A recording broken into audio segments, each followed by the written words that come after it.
Hey guys, it's Dana and it's time to talk about money. And in this video, I wanted to talk about an old classic, but a really important one, building your emergency fund.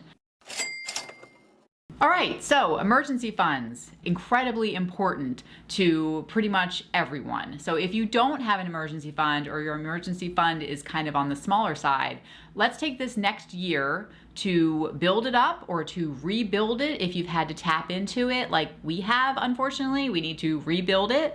Then let's take this next year to do that. And first of all, building an emergency fund is something that is a commitment. I think this is not talked enough about. It is something that's probably going to take you a year, maybe 2 years. And man, it just freaking sucks. It's not easy. It takes time. It's a process. It's a commitment. You have to commit to the time it takes, which could be years to build your emergency fund. Now, if you think about the logistics of, number one, how much of an emergency fund do you want? Do you want 3 months of expenses, 6 months, a year? How much does that mean to you? And obviously that's step one, is doing the math, figuring out how much of an emergency fund you need or want, which means you have to look back at, the last few months or do a budget or write down everything that you pay each month. And then you'll know what that dollar amount is that you want to save. So let's just say that, it's $5,000 a month for your mortgage or rent or all your expenses.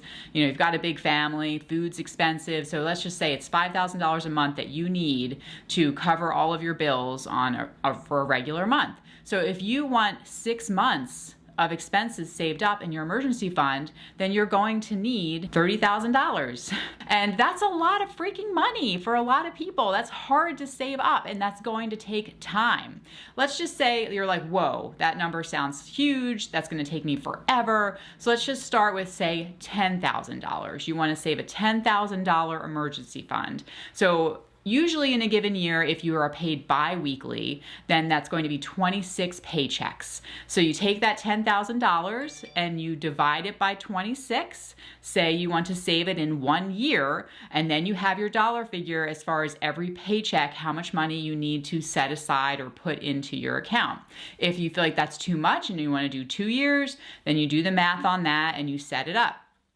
And so this is where I mean,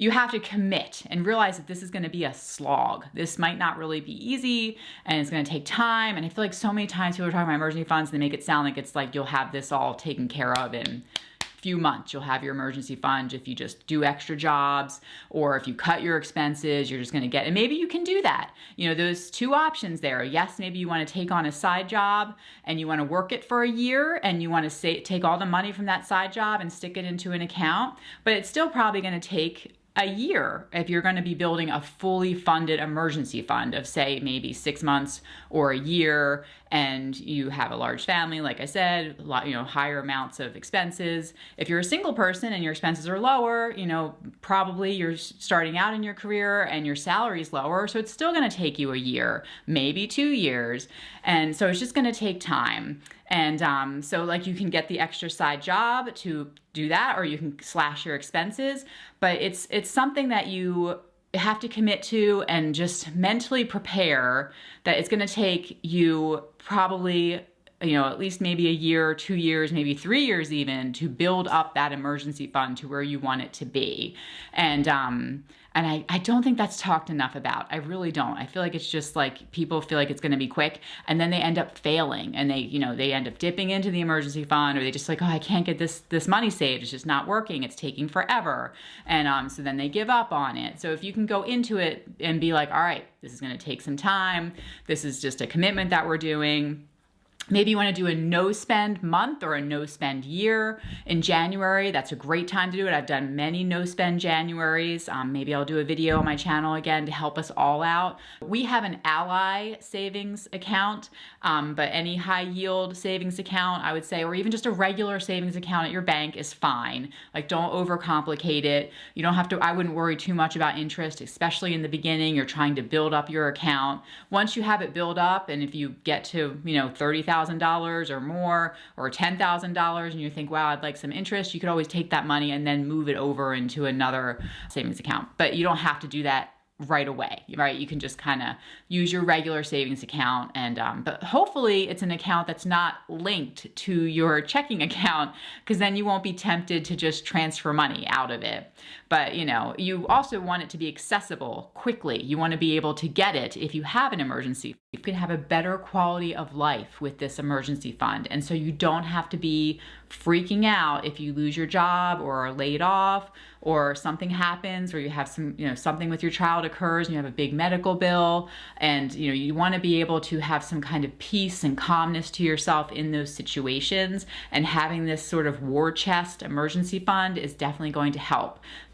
I really feel like in a lot of videos about emergency funds, it's just not talked about the length of time you could be in for when you're trying to save up your emergency fund, because saving $10,000 or $20,000 or $30,000, like that's like a big number for a lot of people. That's a lot of money, and it takes time. It's not going to just like fall into your bank account because you suddenly started, walking around and looking for things to sell on Facebook Marketplace. Like it's like going to be a process. So you have to just realize that, commit to it, and be like, all right, this is what we're doing right now, and we're going to work towards this goal. And it's definitely a worthy goal. Like I said, something that we're working on doing, rebuilding our emergency fund to where we want it to be. So come along and do that with us if you like. I think I'm going to do No Spend January again. I'll do a video about that. But if you're looking for side hustle ideas, then you can check out this video here that I did talking about, I think it was 10 side hustles that you can do at home. And if you do, I will see you there. Okay, bye guys.